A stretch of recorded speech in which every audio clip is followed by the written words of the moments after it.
2월 7일 아침 저희들에게 주신 하나님 말씀 창세기 15장 1절로 11절까지 말씀입니다. 이후에 여호와의 말씀이 환상 중에 아브라함에게 임하여 이르시되 아브라함아 두려워하지 말라. 나는 내 방패요 너의 지극히 큰 상급이니라. 아브라함이 이르되 주 여호와여 무엇을 내게 주시려 하나이까. 나는 자식이 없사오니 나의 상속자는 이 다메섹 사람 엘리에셀이니이다. 아브라함이 또 이르되 주께서 내게 씨를 주지 아니하셨으니 내 집에서 길린 자가 내 상속자가 될 것이니이다. 여호와의 말씀이 그에게 임하여 이르시되 그 사람이 내 상속자가 아니라 내 몸에서 날 자가 내 상속자가 되리라 하시고 그를 이끌고 밖으로 나가 이르시되 하늘을 우러러 뭇별을 셀 수 있나 보라. 또 그에게 이르시되 내 자손이 이와 같으리라. 아브라함이 여호와를 믿으니 여호와께서 이를 그의 의로 여기시고 또 그에게 이르시되 나는 이 땅을 내게 주어 소유를 삼게 하려고 너를 갈대아인의 우르에서 이끌어낸 여호와니라. 그가 이르되 주 여호와여 내가 이 땅을 소유로 받을 것을 무엇으로 알리이까. 여호와께서 그에게 이르시되 나를 위하여 3년 된 암소와 3년 된 암염소와 3년 된 순양과 산비둘기와 집비둘기 새끼를 가져올지니라.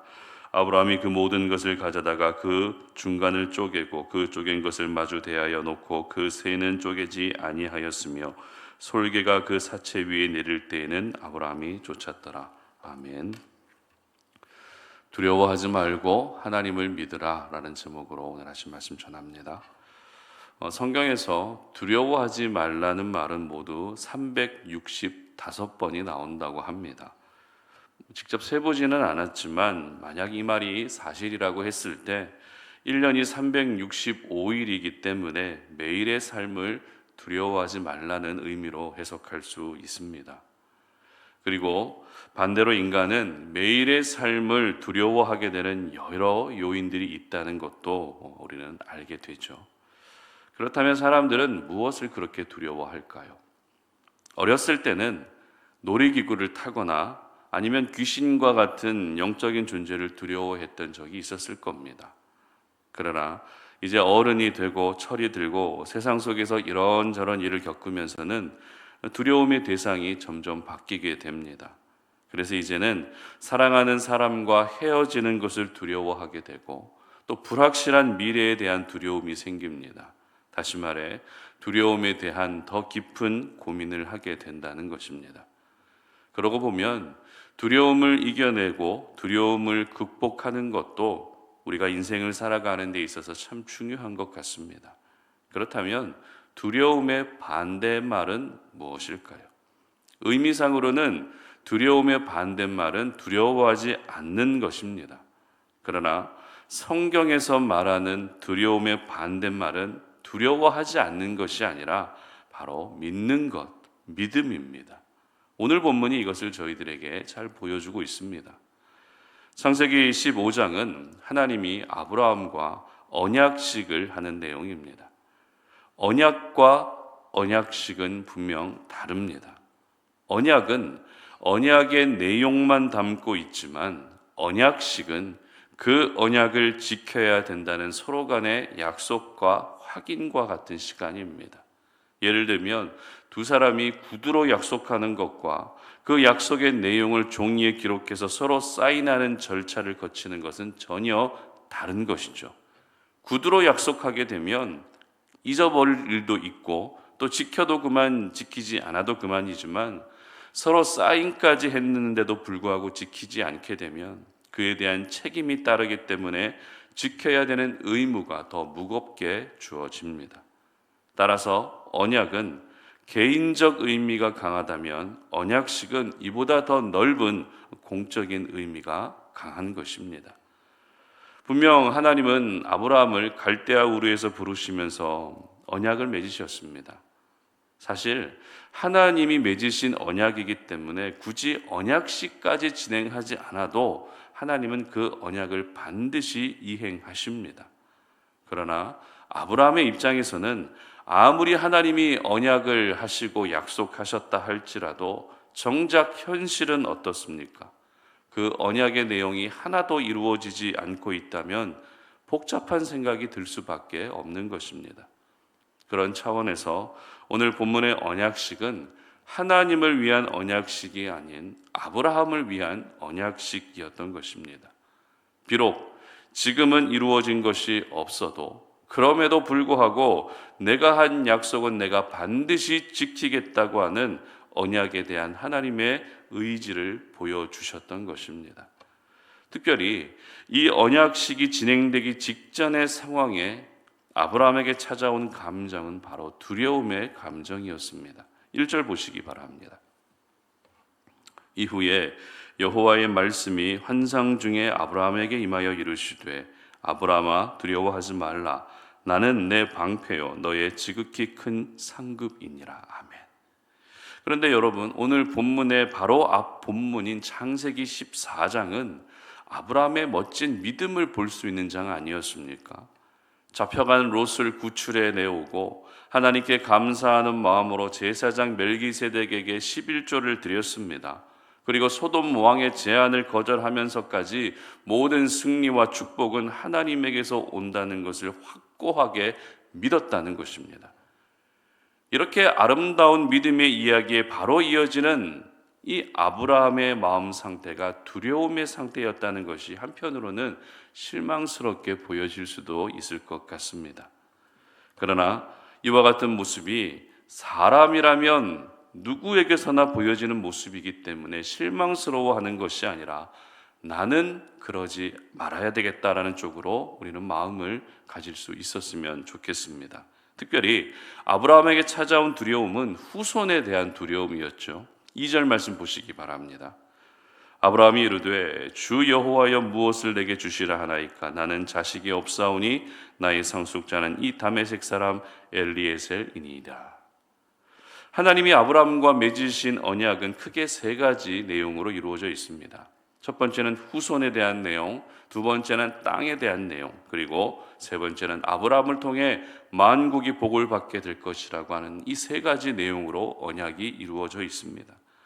그런데 하나님이 환상 중에 나타나셨을 때 아브라함에게 뜬금없이 두려워하지 말라라는 말씀을 하신 것과 그리고 하나님이 물어보지도 않았는데 아브라함이 했던 말을 기록하고 있는 2절 말씀을 종합해 보게 되면 지금 아브라함은 후손에 대한 두려움이 가장 컸다는 결론이 나오게 됩니다. 다시 말해서 하나님이 약속하신 자녀가 아직도 태어나지 않자 아브라함은 점점 마음이 쫓기고 있었고 두려워지고 있었고 실망감도 생기고 있었던 것입니다. 결국 이 두려움이 아브라함의 마음과 생각에 깊이 엄습해 들어왔기 때문에 아브라함은 하나님이 행하실 기적을 바라보지 못하고 현실에 안주하고 말았던 것입니다.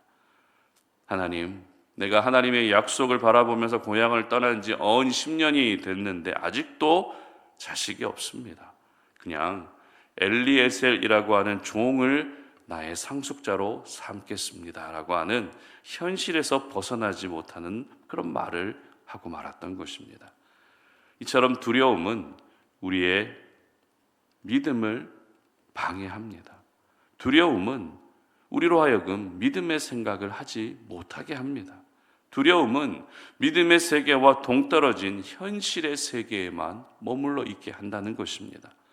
하나님의 방법보다 인간적인 방법으로 문제를 해결하려고 하는 그런 생각을 갖게 한다는 것입니다. 그런데 두려움에 사로잡혀 있던 아브라함이 다시 하나님을 믿게 된 계기가 있었습니다. 4절 말씀 보시기 바랍니다. 여호와의 말씀이 그에게 임하여 이르시되 그 사람이 내 상속자가 아니라 내 몸에서 날 자가 내 상속자가 되리라 하시고 아멘. 엘리에셀 종을 상속자로 생각하고 있던 아브라함에게 하나님은 다시 한번 내 몸에서 날 자가 상속자가 된다고 약속을 반복해 주십니다. 그리고 5절 말씀 보시기 바랍니다. 그를 이끌고 밖으로 나가 이르시되 하늘을 우러러 뭇별을 셀 수 있나 보라. 또 그에게 이르시되 내 자손이 이와 같으리라. 아멘. 이제는 하늘에 있는 별을 보여주시며 후손에 대한 약속이 절대 허풍이 아니고 실제가 될 것이라고 시청각 교육까지 시켜주셨습니다.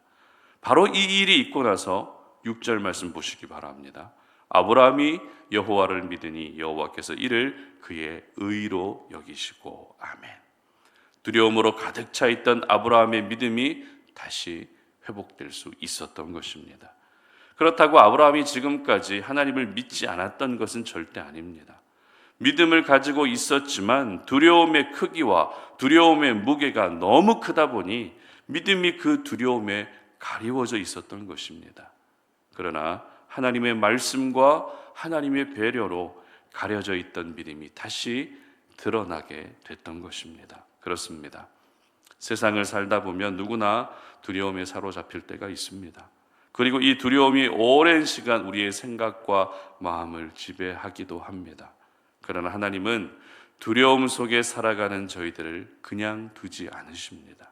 어떻게든 그 두려움에서 벗어날 수 있도록 말씀도 주시고 하나님의 행하실 일에 대한 그림도 보여주십니다.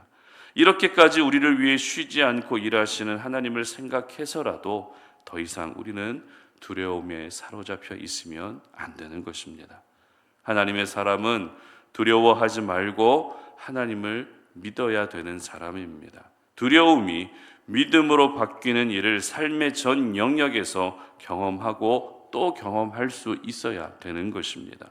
그러므로 지금도 여전히 내 마음 한구석에 남아있는 두려움을 하나님을 믿는 믿음으로 털어낼 수 있었으면 좋겠습니다. 앞서 말씀드린 것처럼 두려움의 반대말은 두려워하지 않는 것이 아니라 믿는 것입니다. 믿으면 두려움이 사라지고 믿으면 두려움을 이겨낼 수 있는 것입니다. 이렇게 하나님을 향한 믿음을 회복한 아브라함을 위해서 하나님이 언약식까지 진행하시면서 아브라함의 믿음이 다시 무너지지 않게 하신 것입니다. 아브라함이 더 하나님께 집중할 수 있도록 하나님이 직접 그 언약식을 기획하셨던 것입니다. 바라기는 오늘 이 하루가 두려움이 믿음으로 바뀌는 날이 될 수 있었으면 좋겠습니다. 믿음이 두려움에 가려져 버리는 것이 아니라 반대로 두려움이 믿음에 가려지는 날이 되시기를 바랍니다. 그래서 믿음 안에서 주어지는 그 평안의 은혜가 오늘 하루 여러분의 삶 가운데 충만하게 임할 수 있기를 주님의 이름으로 축복합니다. 함께 기도하겠습니다. 하나님 감사합니다. 오늘도 이렇게 주님 앞에 나와 예배하며 오늘 이 하루를 시작합니다. 우리가 살아가는 이 현실 속에서 우리는 날마다 두려움에 사로잡힐 때가 있습니다. 그 두려움이 하나님을 바라보지 못하게 하고 그 두려움 때문에 현실에 머물러 있을 때가 참 많습니다. 그러나 오늘 이 시간 하나님의 거룩한 말씀을 통해서 하나님의 사람은 두려움 속에서 살아가는 것이 아니라 그 두려움 가운데에서도 우리의 시선을 하나님께로 향하고 주님을 믿는 믿음으로 살아야 된다는 것을 기억합니다.